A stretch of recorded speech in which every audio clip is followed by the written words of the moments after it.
go. Okay, I'm going to take all this stuff down.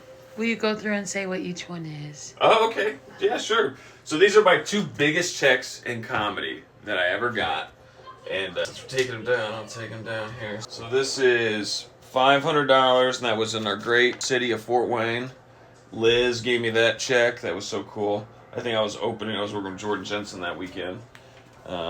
And then this is $400 from when I worked at the Wisconsin club. What was it? Skyline Comedy Club in Appleton, Wisconsin. I worked with Ryan Sickler, and the general manager there was like a really hot older lady.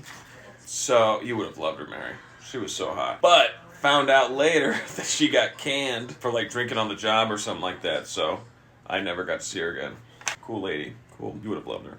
Great. This is the first time I worked at a Funny Bone comedy club. I worked at the Toledo Funny Bone, and I was emceeing, and this was the announcements I had to make. I had to talk about the Hilton Garden Inn across the street, all in one. Text Fat Bone to 31279 to get on the VIP club. And this was, someone had made me, for when I was doing Peppers and Punchlines with Jared Scott. Such a fun time in my life.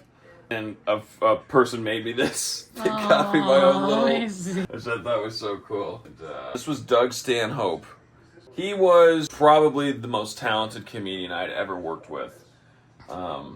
He's an absolute legend. I would say, besides Rich Voss, he was the most legendary, coolest guy. So fun. I did 2 shows with him, one in Elkhart, one in Fort Wayne. He paid me nice. He called me. He treated me really coolly, just really coolly. It's not even he was just awesome. He was the coolest. I'll never forget Doug Stanhope. He was very nice. This is an old MC. I don't even know what this is from. This ticket, Mary, is one of the drink tickets you would get when you worked at Gutbusters Comedy Club in Fort Wayne, Indiana. This club is where the Summit City Club is now. It was after Snickers was open, before Summit City. Small window of time. They were called Gutbusters Comedy Club. It smelled like a petting zoo in there. It was cold as hell. Dustin Diamond was the biggest comedian they had come out there at the time. Do you know who that was? No. He was like Screech from Saved by the Bell. Saved by the Bell. Yeah, he was like their guy. That was like who came to open the club. And she was also my landlord at my apartment complex, which I thought was so strange. But they would give you 5 tickets if you're emceeing, and they'd give you 5 of these, and you'd use these during the weekend. And I think if like 1 could get a drink, 2 could get a food item, or 3 could get a food item. Oh, nice. 1 was a drink, yeah, something like that. And that's what they gave you for the weekend. You get 5 of these, and I always just kept 1 because I thought that was cool. And then this is just when me and Cody Strezik went to New York, and we're absolutely smashed. And we got pictures with Dave Attell and Dov Davidoff, very famous. Within the comedy community, he's very famous. He's not super well known. He should be, but you know.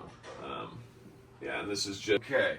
And then, so a girl made this design, and then my friend Jeremy Arroyo, which I can't believe I don't know where his album is. I usually have it out here. But he got this frame for me. It's just a friend, so he blew up the picture and got it framed. But that was really cool. Yeah, this is just from when I was working with Ryan Sickler. Just cool, super cool guy. And I had a friend who was, he loved Ryan Sickler. He thought he was so cool. And I still haven't given this to him. But I had him write, "Logan, don't kill yourself," because he was super suicidal. He had attempted like 4 times. And but now he got sober, and he's doing really, really well. And I should give this to him. You should. But I didn't talk to him for like 6 months. No one knew where he was. And I thought he may have killed himself. And I was like, oh, God. And then that's why I just hold on to it. And then I ran into him like 6 months ago. And yeah, he was doing great. He was like doing better than ever. He was like working out, and like I was really happy for him. So I should still give that to him someday. This was so I went downtown Fort Wayne. I went to the library and got about 1 million of these made, cut out, and handed these out to everyone downtown Fort Wayne in the pepper suit. Yes. And so I was super proud of this design. This was my whole creation. Wow. So good. And this was, like I said, I've always been into posters. And This is when I went to the Bruce Willis, roasted Bruce Willis, Comedy Central roasted Bruce Willis. Actually saw Bruce Willis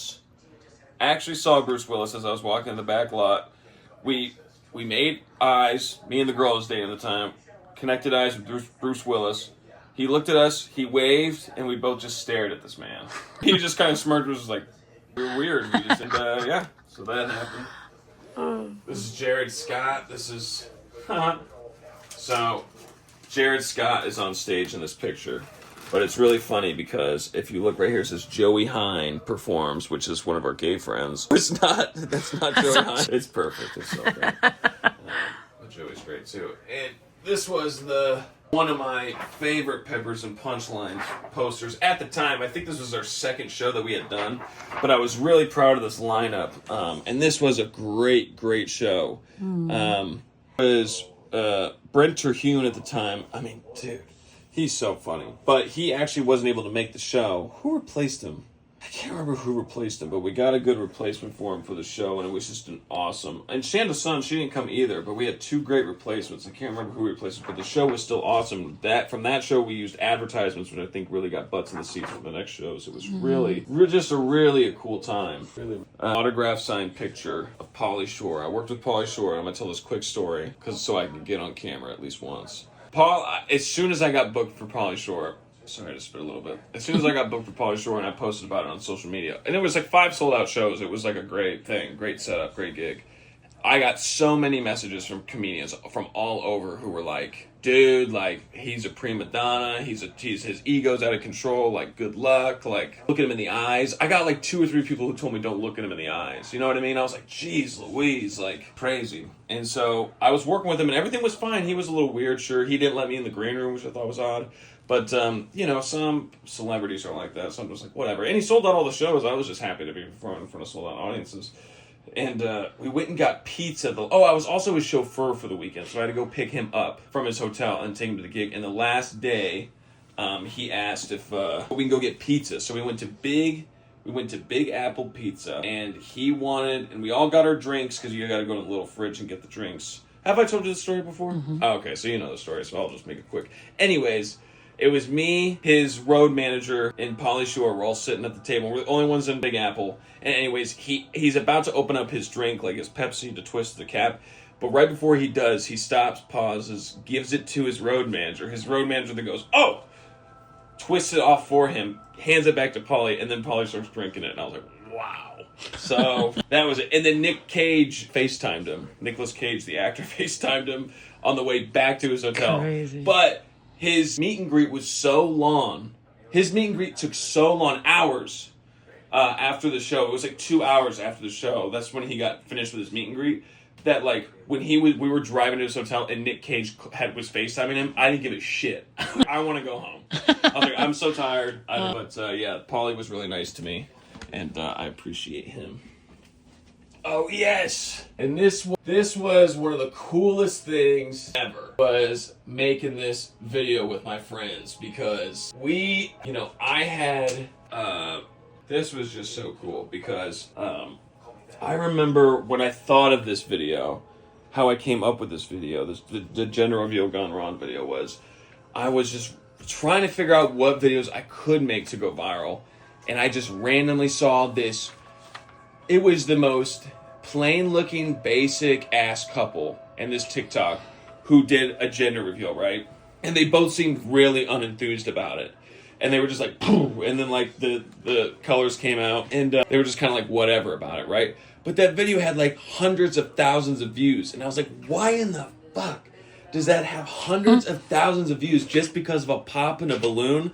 So I just thought, what if it was a different color, and then what if it was yellow, and then what if it was Homer Simpson, and it just like grew to this thing, and I was just like, oh my god, this is going to be a great video. I just knew it was gonna hit, and yeah, just on Instagram alone, I got over 100 million.